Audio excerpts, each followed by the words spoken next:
Hi అండి. అందరికీ నమస్కారం. Welcome to our SLVC channel. ఈరోజైతే మీ అందరికీ ముందుగా వచ్చేసి రాఖీ పౌర్ణమి శుభాకాంక్షలండి. ఈరోజైతే నేను ఒక కప్పు గోధుమ పిండితో ఒక స్వీట్ అయితే తయారు చేశానండి. చాలా అంటే చాలా బాగా వచ్చింది. అప్పటికప్పుడు ఈజీగా మనకి స్వీట్ తినాలనిపించినప్పుడు చేసుకుని తినొచ్చండి. తొందరగా అయితే అయిపోతుంది. దీని తయారీ విధానం అయితే చూపిస్తాను మీకు ఈజీగా. ముందుగా అయితే స్టవ్ మీద ఒక గిన్నె పెట్టుకుని ఒక కప్పు బెల్లం పొడి అయితే వేసుకున్నానండి.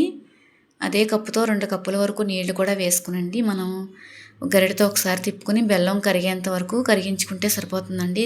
పాకం అయితే రానవసరం లేదు. ఈ విధంగా కరిగిన తర్వాత ఒకసారి పొంగు రానిచ్చి మనం స్టవ్ ఆఫ్ చేసుకుని బెల్లం నీళ్ళు అయితే పక్కన పెట్టేసుకుందామండి. తర్వాత వచ్చేసి మనం ఇంకొక గిన్నె అయితే పెట్టుకుని కొంచెం మందంగా ఉన్న గిన్నె అయితే పెట్టుకునండి. దాంట్లో అరకప్పు వరకు నెయ్యి అయితే వేసుకున్నానండి. బెల్లం మనం దేంతో అయితే తీసుకున్నాం ఆ కప్పుతోటే గోధుమ పిండి తీసుకునండి. ఈ వేడెక్కిన నెయ్యిలో వేసుకుని మనం లో ఫ్లేమ్లో పెట్టుకుని వేయించుకోవాలండి, మాడిపోకుండా దగ్గరుండి. మంచి వాసన అయితే వస్తుందండి వేయించేటప్పుడు. కలర్ కూడా కొంచెం చేంజ్ అవుతుంది. అప్పటి వరకు మనం లో ఫ్లేమ్లో పెట్టుకుని ఇలా వేయించుకుంటూ ఉండాలి. చూపించిన విధంగా కలర్ అయితే వచ్చింది కదండి.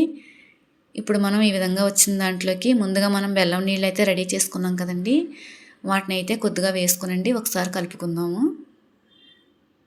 చూపించిన విధంగా కొద్దిగా నీళ్ళు అయితే వేసుకునండి ఒకసారి కలుపుకోవాలి. మీకు గోధుమ పిండి ఈ బెల్లం నీళ్ళతో ఉడుకుతుంది కదండి, వెంటనే అబ్జర్వ్ చేసుకుంటుంది. తర్వాత రెండోసారి అయితే వేసుకుంటున్నానండి కొద్దిగా నీళ్ళు.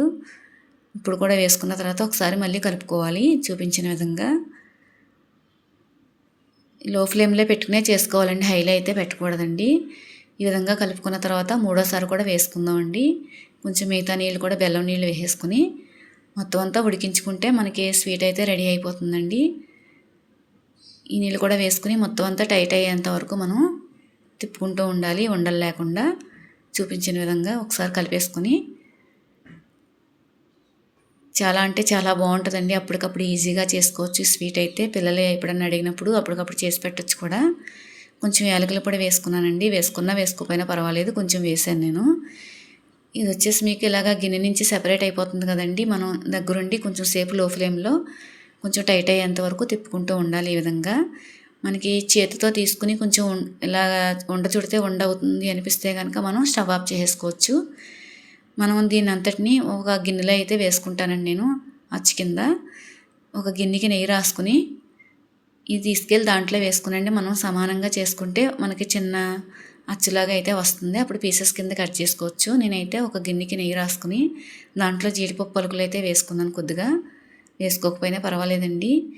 ఇలా వేసుకుని మొత్తం అంతా సమానంగా చేసుకునండి. ఈ విధంగా ఒక 20-30 నిమిషాలు, ఒక అరగంట పాటు చల్లారనివ్వాలండి. వేడిగా ఉంటుంది కదా. బాగా చల్లారిన తర్వాత మనం ఏదైనా ప్లేట్లో ఇలాగ తిరిగేసుకుంటే అచ్చులాగా వచ్చేస్తుందండి. చూపించిన విధంగా చాలా ఈజీగా వచ్చేస్తుంది.